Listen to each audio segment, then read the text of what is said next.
Have mercy. Your brother from the gutter, the slick one back behind the wood, the open bar. Yeah. Putting back a few with you tonight because the weekend is on. It is Memorial Day weekend. It's been a while since we talked. A lot of important shit has gone down since the last Slick cast. And I had some technical issues that are now cleaned up. The Sabers, what can you say? Right? I mean, awesome season. Nobody expected us to even make the playoffs, let alone get past Boston. We got past Boston, and we damn near took out Montreal. Took it all the way to the end. 7 games and lost by 1 goal in OT. So, yeah, I know. Always the bridesmaid, never the bride. But the Sabres are on an ascent, if you think about it. The future is bright. Lindy Ruff signed to a 2-year extension. We're on the right path. Damn it. And I'm becoming a hockey puck. Listen to me. But back and feeling great. Let me tell you, the Dinty Moore and vodka diet is really, it's doing me good. Let me tell you. And the Bills had their OTAs, right? OTAs for the Bills. And the first time that DJ Moore, the wide receiver the Bills, of course, traded for in the offseason, gave up the second-round pick, and they're paying him, major dinero. And it was the first time that he got to work together with Josh Allen. And so a lot of people focus in on that. I guess they did pretty good, although it's the OTAs, you know what I mean? But Allen is impressed, he said, with him. He's smooth and, can make the acrobatic catches. And it's good because we have a true number one receiver now, which is, how many times did you hear me bitch last year about that? And Kincaid is back. He is healthy. He's added 10 pounds of muscle and has worked, I guess, on his lower body, much like the slick one does, to get stronger, so he doesn't get these leg injuries. That's the whole point, you see. So, yeah. And then, of course, all the defensive players are back, or, some of them are. Carter, he was injured last year. Dwayne Carter, he's beefed up to 330 pounds. He has been not eating a lot of veggies, I take it lately, and has beefed up. He could be vying for that nose tackle spot. And then you got the kid last year, Jackson. He's gained about 20 pounds as well. He's back. He's healthy. So, as I've said before, I want to see how this new defense under the new coordinator, Jim Leonard, players seem to like him. And, he's I think he's going to be good, really. I'm really excited about the defense. I think they're going to surprise somebody. But hey, what do I know? I do a podcast at my house in South Buffalo. What the fuck do I know? So in any event, yeah.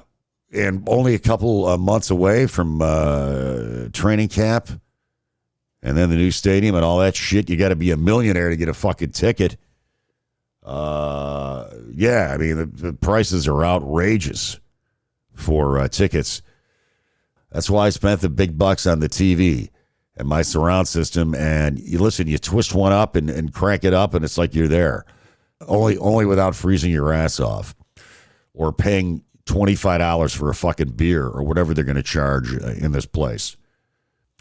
And they are pricing the average Joe out of things. And it's all going to be in my new book called What Pisses Me Off. And, of course, the audio version will be available on Amazon. Medication time. Medication time. And, of course, Colbert's last episode. Did you watch Colbert's last episode? Some people ragged on it. I thought it was pretty decent. I liked the whole black hole skit that they did with the scientist. What's his name? Tyson. With Neil deGrasse Tyson.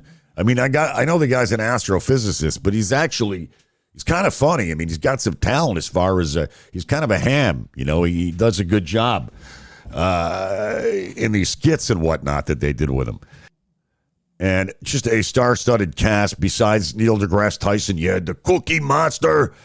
Jeff Daniels was there. And, of course, they had the Strike Force 5, Jimmy Kimmel, Jimmy Fallon, Jon Stewart, all his late-night brothers, Seth Meyers and John Oliver, supporting him as well. Paul McCartney was the guest, and it was just great. If you get a chance, check it out on YouTube. His last show, Colbert's last show. The sad thing is we lose another voice late night. And Dave Letterman had a quote, and that was, you could take away a man's show, but you can't take away a man's voice. And I have no doubt that Colbert he'll end up with a big mega contract on HBO or some deal. He did a skit the other day, one of these small town Good Morning Lansing, Michigan, or one of these local cable access shows, some small town in Michigan, which is Jeff Daniels, the actor's hometown. And Colbert hosted the show. It was pretty funny. If you get a chance, check it out on YouTube. But it's just another voice that we will miss. We still have Jon Stewart, although only on Mondays. And we've still got Jimmy Kimmel. So there's still some voices, John Oliver, Seth Meyers, but we're really going to miss Colbert late night. But like I said, he'll end up in some other form. So he will be back. And I think a stupid move from CBS, but they're making a lot of dumb fucking moves lately. Yeah, it's just a sad thing, and it's just another voice lost. And you really need voices like that because comedy is, like disinfectant. Comedy is so much more informative than journalism. I mean, if you take a show like John Oliver's or Jon Stewart's, I mean, they're coming from a place of knowledge. They're not just doing fart jokes about the president. So they're very informative, and they're funny. And you need to laugh after watching what happens every day. And you're like, wow, what the fuck? Give me a fifth of anything. And it's people like Jon Stewart, Colbert, and Jimmy Kimmel, where you're able to laugh at these kind of things. And to a lesser degree, this stupid slick cast that we try to do to keep ourselves sane in these crazy times. Crazy. Very crazy. They may be drinkers, Robin, but they're also human beings. And hey, here's some scary news. Check this out. Syphilis cases in the U.S. are skyrocketing. That's right.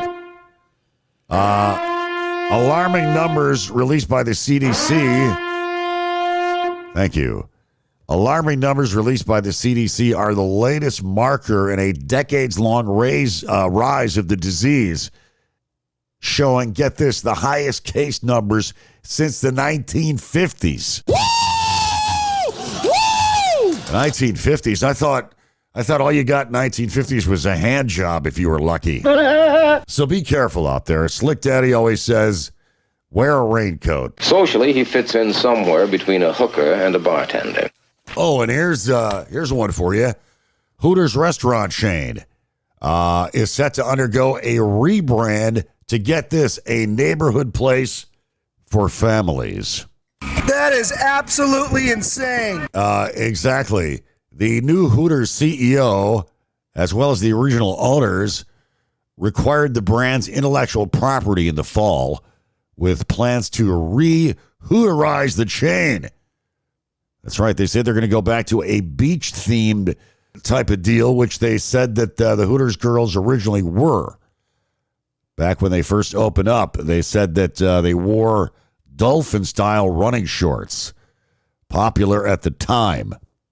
So they want to keep with the beach theme and make it more family-oriented. I say keep the suntan pantyhose, though. You're a little pervert. It's a 70s thing. Yeah, that's the deal. So pretty soon you'll be able to take the whole family to Hooters. Take grandma, take grandpa. He'll enjoy it. And the Hooters girls, I guess, will be covering up just a little bit more. I mean, you still got the name Hooters. So, I mean, really, why change at this point? They also said that the sauce they're using isn't the right sauce. And let's face it, the only reason people went to Hooters is because of the chicks. It was always expensive and the food was mediocre at best. But Hooters going for a family-friendly atmosphere. God bless them. God bless them. They're eating the dog. And, of course, the Slickcast, no Slickcast would be complete without the latest bullshit coming from the Trump administration. You know, 1 minute, we're this close to making a deal with Iran. We just got to finalize it. The next minute, we're going to bomb the shit out of them. Or we're in no rush to make a deal. Just ridiculous. So now we have no deal with Iran. They don't want to give up the uranium. Now they're in charge of this strait. They want to start charging people ships tolls to get through the fucking strait. It took a year and a half for John Kerry and Obama to negotiate this deal. I mean, this is not like something you do over a weekend. You know what I mean? So now I'll tell you what they're going to do. They're going to come up with some half-assed deal where they open the strait, but they still keep the uranium. Watch. And Trump, they'll try to spin it as best they can, but it's a fucking loss. Blew a lot of money. We lost 12 troops in this stupid thing, 300 injured, some of them severely. But, I mean, plus all the damage to our military bases, which they tried to cover up. I mean, we had a lot of equipment that was destroyed in those attacks. So just stupid. And, of course, also happening with Trump, more crazy shit. He's asking for $1.8 billion fund for what he calls victims that were charged by the Justice Department under the Obama administration, right? These are the fucking January 6ers. These are the people, the wonderful patriots that were beating police officers, D.C. police officers, and Capitol Police with fucking flagpoles, smearing shit on the Capitol walls. These wonderful patriots are now, it looks like Trump wants them to get damages awarded. And the jerk off that's the president of the Proud Boys, who has been pardoned, of course, because Trump pardoned them all when he took over as president, that was enough rubbing salt in the wound and being completely dictator-like. So basically, he's saying if you commit violence in the name of Donald Trump, it's okay, you're going to get pardoned. That's the message he sends. Now he's sending the message that we'll even pay you. And you know what he's paying him for? He's paying him for the next time. He's not paying him for what they did in the past. He's going to pay him for the midterms. That's what he wants. And he's got all these militia goons. They're all pardoned. They're all out there. And this is what it's all about. But it looks like the Republicans are going to put their foot down, actually, and not give him this. Because it's not a good look to give money to fucking people that beat the shit out of cops and try to overthrow the fucking election. I mean, they don't care about that, but I mean, it's just not a good look about, beating up cops and then giving them money. These people broke the fucking law. So it's not going to happen.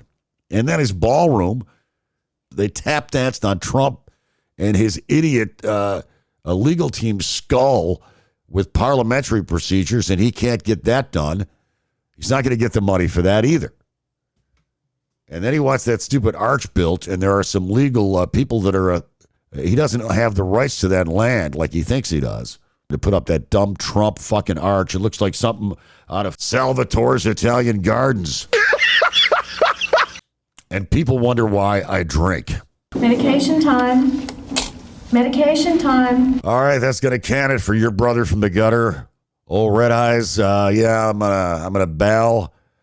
And, of course, don't forget that you can get Slick's Open Bar podcast on any of the major streaming devices, any of them that are worthwhile. We're talking Apple Podcast, Spotify, Amazon, iHeart, YouTube, and we originate out of Podbean. And if all fails, you can go to slicktom.com, and there's a link to Podbean for you. And, of course, as always, thanks goes out to Julia from Lakewood Studios, our technical producer of the program. Until next time, remain calm, circle the wagons, live fast, die old, and yes, always, weed, whiskey, and Warren Zevon.